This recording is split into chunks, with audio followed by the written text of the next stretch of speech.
Salut les gars, on se retrouve dans cette nouvelle vidéo pour vous parler de mon vision board que j'ai effectué cette année. Donc je vais vous dire tout ce que j'ai réussi et tout ce que j'ai raté. Je vais vous expliquer comment est-ce que j'ai réussi à tenir certains objectifs. Donc, let's go. Donc en gros, ce que je vais vous expliquer, c'est les objectifs que je me suis fixés, ceux que j'ai réussi à tenir et ceux sur lesquels je travaille encore et ceux où j'ai totalement flopé, quoi. D'abord, je vais vous expliquer ce que c'est un vision board. Donc, juste un tableau qui vous sert à pouvoir visualiser vos objectifs de façon imagée. Je vais vous montrer à quoi ça ressemble. Donc ça permet de rester motivé, d'avoir vraiment un œil fixé sur ses objectifs. Donc moi, il faut savoir que mon vision board, je le fais en général en septembre 2023 parce qu'il y a la rentrée et je préfère vraiment le faire à la rentrée scolaire parce qu'il y a une vibe, il y a une nouvelle ère, vous voyez. Là cette année je ne l'ai pas encore fait parce que je compte faire une soirée vision board avec des copines, donc on a dû s'aligner sur nos dates de vision board. Donc je le ferai fin décembre, je vous ferai de toute façon une vidéo dessus justement. Donc là je vais vous présenter mon vision board du coup de 2024. Savoir que au niveau de la présentation du vision board, ça peut varier. Il y en a qui vont le faire en fond d'écran, il y en a qui vont le faire sur une petite feuille A4, il y en a qui vont le faire sur du coup un gros cadre comme ça. Donc moi c'est ce que j'ai préféré faire parce que c'est vraiment grand. Même si je suis au fond de ma chambre, je vais voir toutes les images. Je préfère largement comme ça. Après, il y a la version fond d'écran. Je l'avais fait en fond d'écran. J'ai fait sur mon iPad et sur mon téléphone, mais je vais vous dire la vérité, je vous recommande vraiment pas.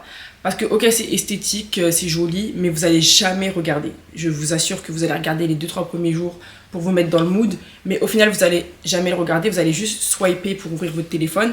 Et le vision board va passer à la trappe. Donc ça, c'est vraiment pas un truc que je vous recommande. Là, je vous dis honnêtement, j'aurais largement pu l'enlever parce qu'il me sert clairement à rien du tout. Donc je vous recommande soit de le mettre sur un cadre, soit de le mettre sur papier, vraiment comme vous le souhaitez, mais vraiment fond d'écran, je vous recommande pas. À part pour l'effet esthétique si vous voulez, mais honnêtement, si c'est sur ça que vous voulez vous baser pour pouvoir atteindre vos objectifs et le regarder souvent, je ne pense pas que ça va fonctionner. Pour vous présenter mon petit vision board de 2024. Une personne peut dire oui, montre pas tes objectifs comme ça sur internet, ton vision board parce qu'on va te porter l'œil. Moi, il n'y a pas d'œil ici, c'est Jésus qui est au contrôle de ma vie. Là, je vous montre, en plus, il n'y a pas des trucs de fou, honnêtement, c'est pas des trucs confidentiels ou quoi. Je pense que c'est des choses normales que tout le monde devrait, entre guillemets, accomplir dans sa vie. Donc, c'est pour ça que je me permets de vous montrer mon vision board de cette année. Donc, moi, j'ai divisé mon vision board en plusieurs parties. Là, on a un peu tout ce qui est objectif pro, tout ce qui est objectif fictif, par exemple des voyages, avoir le permis, ce genre de choses-là. Avoir tout ce qui est physique, lifestyle. C'est par rapport à Dieu au milieu. Là, c'était perte de poids, sport, alimentation. Et après, je vous cache pas qu'il y a des endroits, je les ai remplis juste pour remplir les trous. Parce qu'il n'y avait pas grand-chose à mettre. Là, par exemple, j'ai mis un bouquet de fleurs. En vrai, je m'en fous des fleurs, mais c'est juste pour vraiment remplir. Donc, on va commencer avec tous les objectifs que j'ai accomplis. Franchement, je vous jure que cette année, j'ai accompli tellement d'objectifs. Je suis archi contente. Donc, je vais vous mettre les photos de mon vision board là. Des preuves des accomplissements parce que c'est bien beau de parler mais c'est mieux avec les preuves. C'est parti. Donc tout ce qui est la partie loisirs professionnels, on va commencer par cette catégorie là. Au niveau de YouTube, franchement, j'ai pas été régulière. Initialement, je voulais faire vraiment une vidéo par semaine. Ça a flop, bien évidemment, si vous voyez mes vidéos YouTube, il y en a beaucoup, mais par rapport à une année complète, il n'y a pas grand chose. Je m'en veux pas vraiment parce que je suis une personne en général qui, quand elle commence un truc, ne finit jamais. J'abandonne toujours en cours de route. Là, franchement, je suis archi fière de moi parce que j'ai réussi à poster vraiment de façon constante, même si je postais une fois par mois ou tous les 2 mois, j'ai pas abandonné ma chaîne YouTube, j'ai pas arrêté, je me suis pas dit ouais ça y est j'arrête, c'est trop dur. J'ai continué, j'ai persévéré. Là vous voyez que récemment je commence à reposter beaucoup de vidéos. Franchement je suis archi contente par rapport à ça parce que j'ai pas abandonné, j'ai continué à faire du contenu. Après je suis quand même deg parce que j'ai pas vraiment fait du contenu qualitatif je trouve. Parce que moi je suis quelqu'un qui aime beaucoup les trucs esthétiques, au montage, les bonnes prises de vue. C'est vraiment un truc que j'ai vraiment dénigré dans mes vidéos YouTube cette année. Moi je vous cache pas, quand je regarde mes vidéos, elles me plaisent pas forcément parce que je sais que je mets pas tout ce que je peux mettre dedans. Donc cette année c'est vraiment un truc que je vais essayer de bien faire, c'est vraiment de donner mon max dans mes vidéos, de vraiment. Ensuite j'avais pour projet d'avoir 10 000 abonnés sur YouTube, qui a bien évidemment bien floppé parce que je suis environ dans les 600 abonnés. Honnêtement, l'objectif c'était pas un objectif atteignable. Il faut savoir que quand vous faites des vision boards ou quand vous fixez des objectifs, il faut avoir des objectifs atteignables. Réalisables, atteignables, il faut leur mettre une limite de temps. C'est ça les objectifs SMART en marketing. Je vous mettrai une image juste ici de ce que c'est. Faut vraiment être réaliste dans vos objectifs. Faut pas mettre la barre trop haute. Vaut mieux se fixer des petits objectifs qui vous permettent d'atteindre des grands objectifs. Parce que sinon en fait vous allez être découragé, vous allez voir que vous n'allez pas y arriver. Vous allez penser que c'est votre faute, mais en fait il faut juste mettre des objectifs réalisables. Honnêtement 10 000 abonnés sur YouTube, c'est faisable en un an. Mais je pense que c'est faisable si vous avez d'autres plateformes. C'est-à-dire si vous avez TikTok, Instagram, déjà créer une communauté sur certains réseaux sociaux. Les abonnés là vont forcément venir sur votre chaîne YouTube. Bon, je suis fière de moi par rapport à YouTube, mais cette année j'ai vraiment essayé de faire mieux comme je vous ai dit. Si j'atteins les 10 000 abonnés, merci Seigneur. Si j'atteins pas les 10 000 abonnés aussi, c'est pas grave. Comme je vous l'ai dit, je le fais par plaisir et parce que vraiment j'aime ça. Donc là j'ai 600 abonnés certes, mais si vous êtes des personnes qui me suivent vraiment et qui m'aiment et qui apprécient mon contenu, ça me va. Voilà, donc on verra peut-être en 2025, si Dieu le veut, j'aurai sûrement ces 10 000 abonnés là. Ensuite, sur mon vision board, j'avais mis une caméra. Bien évidemment que je l'ai eue. C'est celle avec laquelle je filme. Ça, vraiment, quand je vous dis que j'atteins tellement d'objectifs cette année, je suis choquée. Donc, j'ai eu ma caméra. Je suis archi contente. Ça me permet de créer mon contenu, faire mes vidéos YouTube, pouvoir vlogger. C'était vraiment un truc que je voulais tellement. Et honnêtement, je l'ai eu au bout de 3 mois. Je l'ai eu à mon anniversaire. J'étais choquée. Donc, ça, vraiment, objectif atteint. Banger, archi content. Du coup, pour tout ce qui est physique, beauté, ça, vraiment, j'ai évolué. Déjà, initialement, je faisais jamais mes ongles. Maintenant, j'ai investi dans des trucs pour faire les ongles. Maintenant, je fais mes ongles. Toujours soigner en fait quand je sors.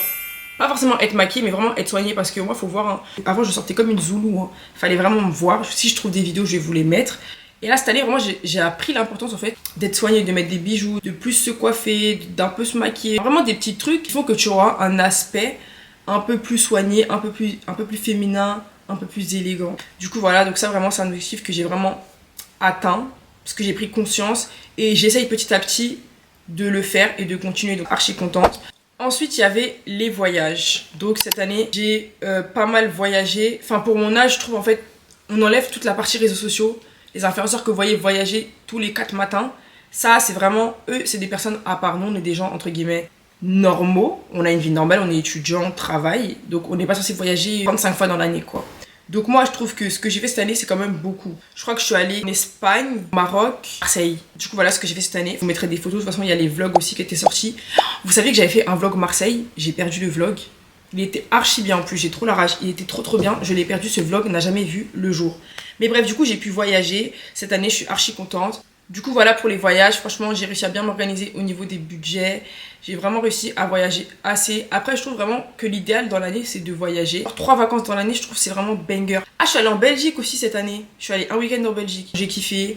C'était archi bien pour mon âge et pour les moyens que j'ai. Franchement, partir 4 fois dans l'année, banger. Franchement, j'ai kiffé. Du coup, voilà pour les voyages. L'objectif de manger mieux, ça va avec la perte de poids. Franchement, je me suis grave... libérée de la nourriture. Bon, à chaque fois que je mangeais, il fallait bien manger. Genre, vous voyez, quand je mets la truc dans ma bouche, il faut que ce soit goûtu, il faut qu'il y ait du goût, il faut que ce soit bon. Alors qu'en fait, l'objectif principal de manger, c'est quoi? C'est de se nourrir. Donc déjà, juste le fait d'avoir compris ça, même plus manger pour bien manger, mais juste pour me nourrir. Par exemple, au lieu de manger, je sais pas, un truc bon, on va dire manger des frites avec un cheeseburger, parce que c'est bon, c'est goûtu, ça fait plaisir, ça fait du bien. Bah non, je vais manger des légumes et de la viande avec des pâtes, je sais pas, par exemple. Parce que je dois juste me nourrir. Donc ça, franchement, archi bien. J'ai commencé à remanger beaucoup de légumes, faire des petites recettes healthy. Vraiment, moins me prendre la tête au niveau de ce que je dois manger. On se sent mieux dans son corps quand on mange mieux. Et c'est réel. Parce que, ok, manger du gras et tout, ça fait plaisir sur le coup. Mais sur la durée, ça vous apporte rien du tout. Au niveau du sport, franchement, la salle, les machines et tout, j'ai pas trop kiffé, je vous cache pas. La seule motivation, c'était vraiment perdre du poids. Donc c'est pour ça que je me forçais à aller à la salle. Vraiment, je suis allée pendant 1 an et demi. Je vais plus du tout à la salle, carrément, je me suis désinscrit. En fait, ça m'a appris quand même à réapprécier le sport. Parce que j'aime bien la sensation. Après avoir fait du sport, tu te sens utile, tu sens que tu as fait quelque chose de bien pour toi et pour ton corps. Une certaine fierté après avoir fait du sport. Juste que je trouve le bon sport qui va me convenir. Parce que là, comme je vous l'ai dit, je ne fais plus de sport. Et ça manque un peu de faire du sport. Parce que je sens quand même que mon corps est plus flasque, qu'il y a moins de résultats et que voilà. Donc je sais vraiment que le sport, ça sert à quelque chose. Du coup, les filles, si vous pouvez faire du sport, faites du sport. C'est vraiment trop bien. Le plus gros objectif de cette année, c'était de me rapprocher de Dieu. Un objectif que j'ai réussi à atteindre. En fait, je sais pas comment vous expliquer, mais de base, moi, j'avais pas de relation avec Dieu forcément. Je priais juste, j'avais la foi, tout ça. Mais cette année, j'ai vraiment appris à mieux connaître Dieu. J'ai plus en fait cette conscience de Dieu. Je sais pas comment vous expliquer, mais dans le sens où dans mes actes, dans ce que je fais, dans ce que je dois être, ce que Dieu veut pour moi. Dieu, c'est mon bras droit, on est ensemble. Chaque chose que je fais, je vais concerter Dieu avant de le faire. Je ressens maintenant la présence de Dieu. Je me trouve vraiment changée. Dieu m'a permis de prendre en maturité cette année. Et je dis que ça, c'est vraiment à cause du groupe de prière qu'on a commencé en août. Et puis août, j'ai plus cette conscience de Dieu. J'essaie de vraiment plus faire attention à Dieu, plus souvent prier. J'ai compris par exemple vraiment l'importance de la prière. Louer Dieu plus souvent. Par contre, il y a un truc que j'arrive vraiment pas à faire, c'est lire la Bible. Ça, franchement, je sais pas, j'ai du mal à me concentrer, à lire, à comprendre, à méditer. C'est vraiment un truc avec lequel j'ai beaucoup de mal. Mais ça, vraiment que je commence vraiment à le faire, à bien comprendre la Bible, à vraiment la lire régulièrement. C'est vraiment un truc que franchement, flop total. J'ai vraiment appris à connaître Dieu. Je suis vraiment très contente, très fière parce que je sais que Dieu il a opéré un changement. Et moi-même, je sens que je commence réellement à changer grâce à Dieu. Le fait d'avoir compris tout ça cette année fait que ma vie sera encore meilleure. Parce qu'en fait, la vie, c'est avec Dieu en fait. C'est pas seul. Je vous jure que quand vous avez Dieu dans votre vie, tout va mieux, tout est plus simple. Vous allez forcément avoir des hauts et des bas. Vous avez moins peur, vous êtes plus en confiance. Donc franchement, ouais. Et franchement, je suis vraiment reconnaissante pour Dieu, pour ce qu'il fait dans ma vie. Je sais que je vais continuer à le suivre jusqu'à... C'était pas un doute avant cette année. Je savais très bien que mon Dieu, c'est Jésus et personne d'autre. Et que j'aime Jésus et personne d'autre. Vraiment, cette année, j'ai atteint une autre dimension, en fait. Donc, je suis vraiment contente. Je sais que ça va continuer à évoluer par la grâce de Dieu. Du coup, voilà. Maintenant, on va passer aux objectifs que j'ai non atteints, les gros flops monumentaux de ce vision board. Franchement, il n'y en a pas beaucoup, mais c'était quand même des gros objectifs que je voulais atteindre, que j'ai flop. Du coup, c'est parti. Donc, le premier objectif que j'avais mis dans tout ce qui était, entre guillemets, professionnel et loisir, c'était de me lancer plus dans la création de contenu, que ce soit photo et vidéo. Donc, pas vidéo YouTube. YouTube, c'est vraiment un objectif à part. TikTok, Instagram, ça honnêtement c'est un truc que j'ai archi floppé, genre vraiment du néant, du vent, il n'y avait rien du tout, rien à gratter, vraiment manque d'organisation. Je vous l'ai dit, j'étais déjà beaucoup plus grosse au début de l'année, donc je pense que j'avais déjà moins confiance en moi par rapport à la grosseur. Le fait d'avoir maigri, ça m'a permis aussi d'avoir plus confiance en moi, de me sentir plus à l'aise dans mon corps, dans mes vêtements. Donc déjà pour faire des photos, c'est déjà beaucoup mieux. Parce que comment vous dire qu'en photo, quand j'étais grosse, je ressortais tellement batata, hein. Je vais vous mettre des photos du début d'année quand j'étais grosse et que je faisais genre des photos Insta, ça donnait pas. Donc là vraiment je sais que je peux le refaire, mais c'est vraiment surtout un manque d'organisation. Parce qu'en fait je compte beaucoup sur les gens, et en fait compter sur les gens, quand tu comptes sur les gens tu n'avances pas parce que tu es dépendant des gens. Et en fait si je prends mon trépied, je mets mon appareil, je vais faire des photos sur Paris en fait. J'irai beaucoup plus vite, je pourrais faire du contenu. Et ça c'est un truc que je fais pas, j'attends toujours ma copine pour le faire.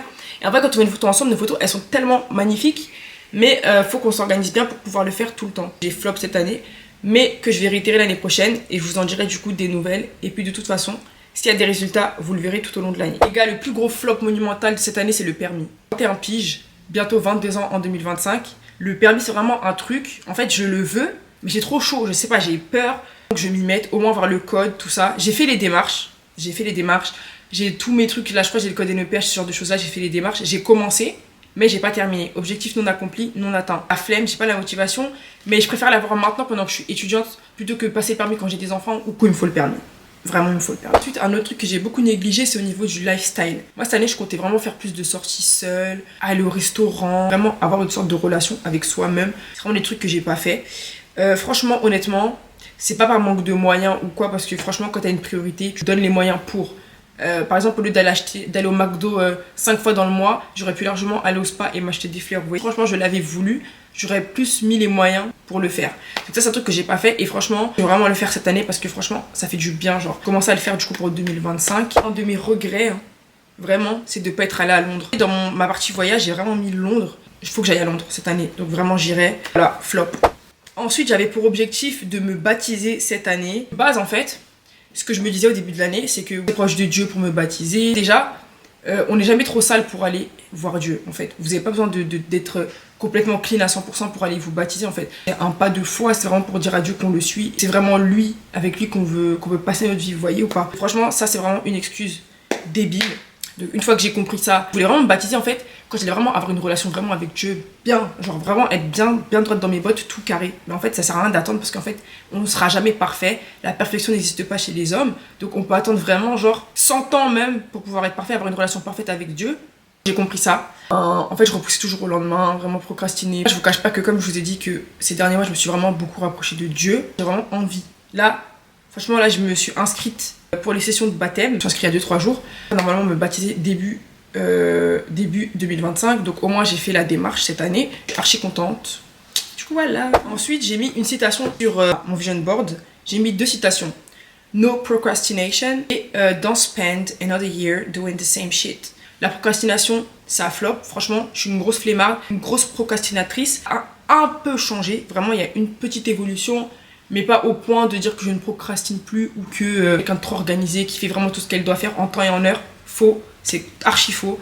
Après, don't spend the years doing the same shit. Je trouve que j'ai grave évolué. Mais comme je vous l'ai dit, il y a vraiment eu un changement à partir du moment où j'ai commencé à faire la prière en groupe. Ça, c'est vraiment une période de 2024 qui a fait vraiment un switch-up parce que je me suis rendu compte de tellement de trucs. Je sais que je sens que je me bonifie, genre je sens que je deviens meilleure personne. Peut-être elle est plus concentrée, je sais ce que je fais, je sais entre guillemets un peu où je vais grâce à Dieu. Donc franchement, je trouve que ça m'a permis d'évoluer. Donc je sais que l'année prochaine, c'est sûr et certain que je ne ferai pas les mêmes erreurs que j'ai fait auparavant. Ensuite, j'ai mis des citations. Maintenant, je vais vraiment beaucoup parler de Dieu sur ma chaîne. Donc j'ai mis « Je serai la tête et non la queue ». Ça, c'est vraiment un verset. Je le retiens tout le temps. J'aime beaucoup ce verset. « Je serai la tête et non la queue ». C'est-à-dire qu'on sera devant et jamais derrière. Parce qu'on est les enfants de Dieu. Si vous vous rendez compte, on est les enfants du roi des rois, en fait. C'est-à-dire qu'on est clairement des princes et des princesses dans cette terre. Donc franchement, il faut arrêter de se prendre la tête. On est quelqu'un. En fait, on est quelqu'un. Puis aussi, je déclare que tout ce que je ferai me réussira parce que j'ai la parole de Christ en moi. Vraiment des citations qui vont avec mes objectifs. J'ai mis également « Je ne suis pas le reflet de la pensée des hommes ou de mes ennemis, je suis l'ouvrage de Dieu ». C'est-à-dire que quand vous avez un objectif, que vous voyez que les gens vont vous dire « Oui, fais pas ça, non, ne fais pas ça, non, ça va pas marcher » en fait. Les hommes, ils disent, on s'en fout. À part si c'est des gens qui ont de la sagesse, vous savez que c'est des personnes qui donnent de bons conseils, là vous pouvez écouter. Mais si c'est des gens lambda, vraiment des gens qui servent à rien, entre guillemets, désolé pour le terme, vraiment les écoutez pas parce qu'en fait c'est Dieu qui vous a créé. Si vous avez concerté quelqu'un ou avoir des conseils, demandez tout d'abord à Dieu avant de demander à un homme. Ensuite, toute arme forgée contre moi sera nulle et sans effet au nom de Jésus-Christ. Vous savez que l'ennemi aime beaucoup nous attaquer quand on réussit, quand on a des objectifs. Grâce au nom de Jésus-Christ, on peut empêcher ces attaques. Donc toute arme forgée contre moi sera nulle et sans effet. Tous les jours, vous dites ces paroles en fait. Moi, c'est des paroles que j'ai mis sur mon vision board et des paroles que je prononçais tous les jours. Donc franchement, je suis archi contente pour mon vision board. Tenu pendant environ 5 mois, je l'ai regardé souvent, mais je trouve qu'à un moment donné, c'est lassant, en fait, d'avoir le même vision board. Ça attire plus l'œil, donc je trouve que c'est bien peut-être de le changer. Au milieu d'année, genre vraiment, tous les 6 mois, vous le changez. En fait, si vous avez d'autres objectifs à rajouter, vous les rajoutez, mais sinon, vous gardez les mêmes objectifs et vous changez seulement les images, histoire que ce soit plus esthétique, que ça appelle votre œil, parce que je trouve qu'après, c'est trop redondant. Moi, celui-là, je l'aime trop, franchement, il est trop beau. Je sens que je suis en train d'évoluer, honnêtement, je sens vraiment que je suis en train d'évoluer.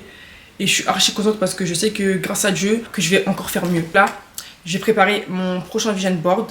Là, il faut vraiment que je mette tout en prière pour que Dieu me montre des objectifs. Parce que ça, il faut savoir que les objectifs qui sont là, c'était pas les objectifs de Dieu forcément. C'était vraiment mes objectifs personnels que j'avais fait sans concerter Dieu.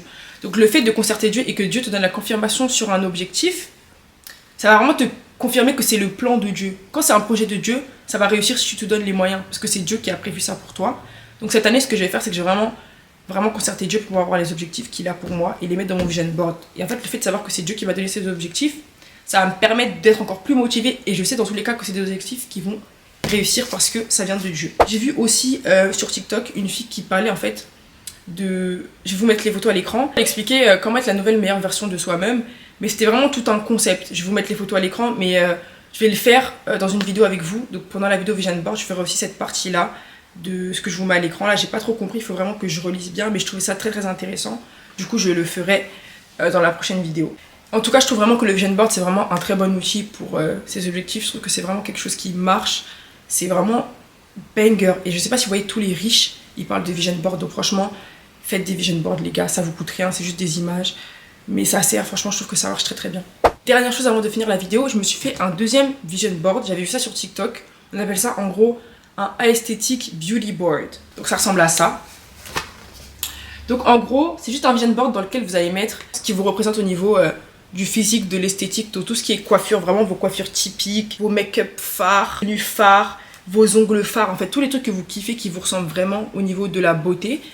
Et j'ai trouvé ça hyper intéressant parce que quand je voulais me maquiller par exemple, j'allais seulement regarder un make-up qui est là et j'allais faire le make-up qui est assorti à la photo. Je trouvais ça hyper intéressant à faire. Franchement, ça m'a servi quand même. Je vous dirai la vérité, ça m'a servi. Après, je sais pas si c'est forcément nécessaire, mais franchement, c'est esthétique, c'est mignon, franchement, c'est cool. Du coup, j'espère que la vidéo vous aura plu. Je vous fais plein de gros bisous, vraiment. On se retrouve pour une prochaine vidéo vision board très bientôt. Je vous fais plein de gros bisous, que Dieu vous bénisse et love you!